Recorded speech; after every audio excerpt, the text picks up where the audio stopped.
బైబిల్లోని బంగారు మాటలకి మిమ్మల్ని అందరినీ ప్రేమతో ఆహ్వానిస్తూ వాక్యం ధ్యానించుకుందాం. 19వ కీర్తన మొదటి 2 వచనములు చదువుకుందాం.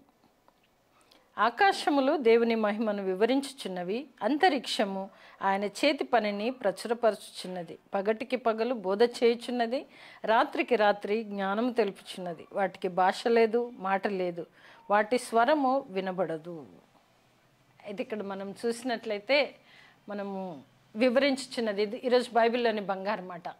దేవుని మహిమను వివరించేది ఏంటేంటి అని మనం చూస్తే, ఆకాశములు దేవుని మహిమను వివరించుచున్నవి. ఆయన పోలిక చొప్పున చేసిన నీవు నేను దేవుని మహిమను వివరించుచున్నామా? ఎలా ఉన్నాము? లేదా ఆ అనుభూతిని పొందుకుంటున్నామా? ఇక్కడ మనము బైబిల్లోని బంగారు మాట వివరించుచున్నది ఏంటి? వివరించుచున్నది అని చూస్తే ఆకాశములు దేవుని మహిమను వివరించుచున్నాయి.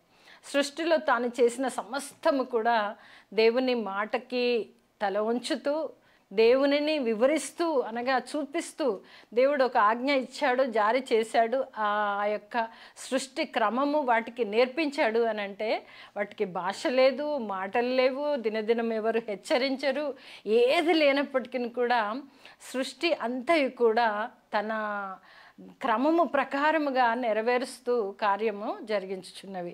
అందుకే ఇక్కడ మనం చూసినట్లయితే భక్తుడు రాస్తూ ఏమంటున్నాడంటే, ఆకాశములు దేవుని మహిమను వివరించుచున్నవి, అంతరిక్షము ఆయన చేతి పనిని ప్రచురపరచుచున్నది. అంతరిక్షములు దేవుని చేతి పనిని ప్రచురపరచుచున్నవంట. ఎలాగ అంటే ఆ క్రమము ప్రకారం నడవడమే దేవుణ్ణి ప్రచురపరచడంగా మనం చూస్తుంటున్నాం. పగటికి పగలు బోధ చేయుచున్నది, రాత్రికి రాత్రి జ్ఞానం తెలుపుచున్నది.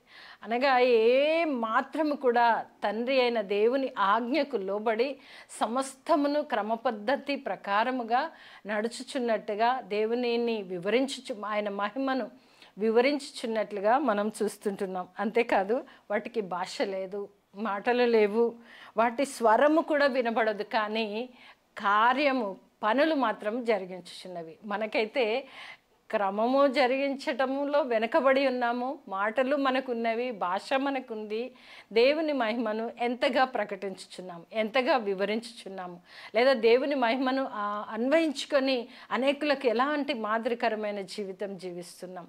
మనం ఒకసారి చూసినట్లయితే ఇక్కడ ఆకాశములు దేవుని మహిమను వివరించుచున్నవి, అంతరిక్షము ఆ దేవుడు చేసిన చేతి పనులను కూడా ప్రకటించుచున్నవంట. అయితే మరి ఇక్కడ చూస్తే వాటికి భాష లేదు, ఏ భాష కూడా వాటికి లేదు, మాటలు లేవు, వాటి స్వరము కూడా వినబడదు. మనకైతే ఒక భాష ఉంది, మనకు మాటలు ఉన్నాయి, మన స్వరము నలుగురు వినబడేంతగా గొప్ప స్వరమును ఇచ్చాడు దేవుడు.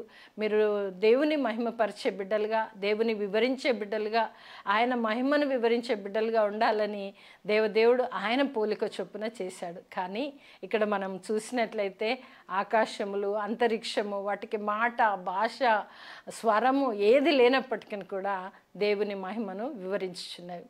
మరి నిజంగానే వివరించడానికి మనకైతే మానవులమైన మనకు, తన పోలిక చొప్పున చేయబడిన మనకు మాటలు ఇచ్చాడు, భాష ఇచ్చాడు, స్వరం ఇచ్చాడు దేవుడు. మరి ఈ ప్రకృతి కంటే ఎక్కువగా, ఆకాశము కంటే ఎక్కువగా, అంతరిక్షము కంటే ఎక్కువగా నేను దేవుని మహిమను వివరించే వారంలా ఉండాలి. అందుకే ఈరోజు బైబిల్లోని బంగారు మాట, దేవుని మహిమను వివరించుట ఎలా? మరి మనం ఆకాశమును చూద్దామా? మరి అంతరిక్షమున ఏంటి? ఎక్కడ చూసి మనం దేవుని మహిమను వివరించాలి? దేవుడైతే తన పోలిక చొప్పున నన్ను ఏర్పాటు చేసుకున్నప్పుడు మనము దేవుని మహిమను వివరించే వారంలా ఉండాలి. మనకు మాట ఇచ్చాడు, భాష ఇచ్చాడు, స్వరం ఇచ్చిన దేవుణ్ణి నిత్యము నేను వివరించే వారంగా ఉండాల్సినటువంటి అవసరత ఎంతైనా ఉంది. ఎందు గురించి అంటే రోమీయులకు రాసిన పత్రిక 1వ అధ్యాయంలో చూద్దాం. రోమపత్రిక 1వ అధ్యాయము 19వ వచనం. ఎందుకనగా దేవుని గూర్చి తెలియ శక్యమైనదేదో అది వారి మధ్య విషదమై ఉన్నది, దేవుడు అది వారికి విషదపరచెను. ఆయన అదృశ్య లక్షణములు అనగా ఆయన నిత్య శక్తియు దైవత్వమును జగతుత్పత్తి మొదలుకొని సృష్టింపబడిన వస్తువులను ఆలోచించుట వలన తేట పడుచున్నవి. కనుక మనం ఈరోజు చూసినట్లయితే దేవుని యొక్క దైవత్వాన్ని సృష్టి ఆది నుండి కనబడుతూనే ఉన్నవి. అనగా సృష్టి అంతయు కూడా దేవుణ్ణి వివరించుచునే ఉన్నవి. అది మనము తెలుసుకుంటే నీవు నేను కూడా వివరించే వారంలా ఉంటామని వాక్యం సెలవిస్తుంది. ఏంటంటే ఆయన యొక్క అదృశ్య లక్షణములు, దేవుని యొక్క అదృశ్య లక్షణములు, అంతేకాకుండా ఆయన నిత్య శక్తియు దైవత్వమును జగత్తుత్పత్తి మొదలుకొని మనము చూస్తూనే ఉన్నాము. ఎంతవరకు వివరిస్తున్నాం? వాక్యం ఈరోజు మనం బైబిల్లోని బంగారు మాట వివరించడం, దేవుడిని మనం చూస్తూనే ఉన్నాం. దేవుడు చేసిన అదృశ్య లక్షణములు మనకు కనబడుతూనే ఉన్నవి. అంతేకాదు ఆయన నిత్య శక్తి, అదే కాకుండా ఆయన నిత్య శక్తే కాకుండా జగత్తుత్పత్తి మొదలుకొని అన్నీ కూడా మన ఎదుట తేట తెల్లగా ఉన్నవి. నీవు నేను ఎలా స్తుతిస్తున్నాం, ఎలా దేవుణ్ణి స్తుతిస్తూ అనేకులకు వివరించే రీతిగా మనం ఉంటున్నామా, లేదా మన జీవితాలు ఉంటున్నాయా? ఒక్కసారి మనం చూసుకోవాలి. ఎందు గురించి అంటే బైబిల్లోని బంగారు మాటలు మనం చదువుకుంటున్నాం. ఒకటే మాట, దేవుణ్ణి వివరించుట ఎలా? మరి ఆకాశములు వివరించున్నవి, అంతరిక్షము వివరించున్నవి. వాటికి భాష లేదు, మాటలు లేవు, స్వరము వినిపించదు. కానీ నీకు నాకు దేవుడు తన పోలికనిచ్చి మనల్ని ప్రత్యేకంగా ఏర్పాటు చేసుకున్నాడు. మరి మనం ఎలా ఆయనను వివరించుచున్నామా, లేదా వివరించుట మాని ఉన్నామా? దేవుని మహిమను మనం కనుగొన్నాము కనుక కనుగొనిన మనము ఆయనను వివరించే వారంలా ఉండాలి. అలాగే చూస్తే మత్తయి సువార్తలో మనం చూడొచ్చు. మత్తయి సువార్త 6వ అధ్యాయము 26వ వచనం. ఆకాశమును అంతరిక్షమును మనం చూసాము. వాటికి భాష లేదు, వాటికి మాటలు లేవు, వాటికి స్వరము లేదు అని చూసాం. ఇక్కడ కూడా చూస్తే కొన్నింటిని ప్రభుల వారు చూపిస్తున్నారు. ఆకాశ పక్షులను చూడుడి, అవి విత్తవు, కోయవు, కొట్లలో కూర్చుకునవు, అయినను మీ పరలోకపు తండ్రి వాటిని పోషించుచున్నాడు. మీరు వాటికంటే బహుశ్రేష్ఠులు కారా? అందు గురించే మీరు దేవుణ్ణి వివరించాలి, ఆ దైవత్వాన్ని ప్రకటించాలి. ఎందుకంటే జగత్తుత్పత్తి నుండి దేవుడు చేసిన దైవత్వము మీరు ఎరిగి ఉన్నారు. ఆకాశ పక్షులను చూడండి, అవి విత్తవు, కోయవు. మనం చూసినట్లయితే ఉదయకాలమునే మనం పడుకొని ఉండగానే చెట్ల మీద పిచ్చుకలు అరుస్తూ ఉంటాయి. అవి అరుస్తూ వెళ్తుంటాయి, అనగా దేవుణ్ణి స్తుతిస్తున్నాయా, దేవుణ్ణి కొనియాడుతున్నాయా? ఆ సంతోషంతో, ఆనందంతో ఆ పిచ్చుకలు చెట్టు మీద నుండి లేదా గూడు మీద నుండి లేచి అవి దేవుణ్ణి స్తుతిస్తూ పరిగెడుతూ ఉంటాయి.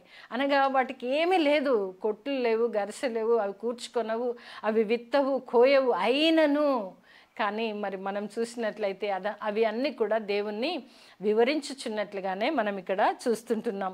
మరి ఆకాశ పక్షులను చూసాము.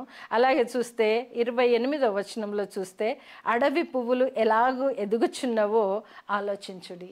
అడవి పువ్వులను కూడా చూపిస్తున్నారు. అనగా ఆకాశమును చూపించిన దేవుడు, అంతరిక్షమును చూపించిన దేవుడు. వారికి మాటలు లేవు, భాష లేదు, స్వరము లేదు, అయినను దేవుని మహిమను వివరించుచున్నవి.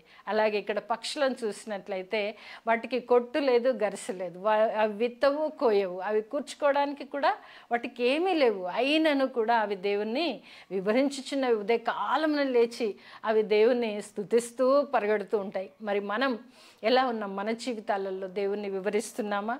అలాగే చూస్తే మరొక మాటలో చూస్తే అడవి పువ్వులు ఎలాగో ఎదుగుచున్నవో ఆలోచించుడి. అడవి పువ్వుల విషయంలో చూస్తే మన ఇంటి దగ్గర మొక్కలు పెట్టామంటే అయ్యో నిన్న నీళ్ళు పోయలేదే అని అనుకుంటుంటాం. వాటికి నీళ్లు పోస్తాము, వాటిని మొక్కల్ని చక్కగా పెంచుకోవడానికి ఇష్టపడుతుంటాం. అదే అడవి పువ్వులను చూడండి, వాటికైతే ఏమి లేవంట చూడండి. అవి ఆలోచించుడి, అవి కష్టపడవు, అడకవు. ఇక్కడ పక్షులను చూస్తే కూడా ఏమీ లేదు, వాటికి విత్తవు, కోయవు. అడవి పువ్వులను చూస్తే అవి కష్టపడవు, ఉడకవు. అయినను కూడా వాటి వైభవం ఎంత బాగుంది, ఎలా ఉంటున్నాయి. అవన్నీ దేవుడు ఏర్పాటు చేసిన సృష్టి రహస్యం. కనుక మనం ఏం చేయాలనంటే మాట ఉన్న మనము, స్వరం ఉన్న మనము, భాష ఉన్న మనము దేవుని వివరించే వారంగా ఉండాలి. వీటికి ఏమీ లేనప్పటికీ కూడా దేవుని వివరిస్తున్నవి. మీరు ఏంటి అనేది మనల్ని మనం ఒకసారి పరీక్షించుకొని, పరిశీలించుకొని దేవుని మహిమోన్నతుడైన ఆ దేవుని వివరించే వారంగా ఉండాలి. ఈరోజు బైబిల్లోని బంగారు మాట, ఆయన మహిమను వివరించుచున్నవి. ఆకాశములు, మరి పక్షులు, అలాగే చూస్తే అడవి పువ్వులు, వీటన్నింటిని ఎందుకు చూపిస్తున్నాడు దేవుడు? కొన్నిసార్లు అడవి పువ్వు మనం ఆ గడ్డిలో నుండి నడుస్తున్నట్లయితే ఆ పువ్వు మీద కాలు పెట్టొచ్చు, ఆ పువ్వు వెంటనే ఇలా వాడిపోయినట్టు అవుతుంది, మళ్ళీ అది విచ్చుకుంటుంది. అదంతా దేవుని యొక్క ఉన్నతమైన నిత్య శక్తి అని మనం చదువుకున్నాం రోమపత్రికలో. ఆ నిత్య శక్తి ద్వారానే ఇవన్నీ కూడా, అవి విత్తవు కోయవు పక్షులు. మరి ఇవి చూస్తే